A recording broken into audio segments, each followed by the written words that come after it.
একটি গল্প। এক বুড়া ট্রেনে চড়ে শিলিগুড়ি যাচ্ছে। তো কয়েকটি ম্যাডাম ট্রেনের মধ্যে চড়ছে। তো বুড়া আগের দিন খেয়েছিল মূলা। তো মূলা খাইছে, ওই যাইতে যেতে খুশ করে একটি বোম দিয়েছে।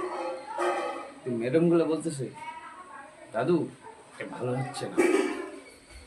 তারপরে ও বুড়োটা ভাবছে যে অন্যরকম, যে দেখি। তো বলছে যে আবার কিছু দূর গেল, আবার একটি বোম দিল। বোম দেওয়ার পর আবার ম্যাডামগুলো বলতেছে, যা দাদু ভালো হচ্ছে না। এদের বুড়া মনে মনে বলতেছে, এত সুন্দর করে দিলাম তা বলে ভালো হচ্ছে না।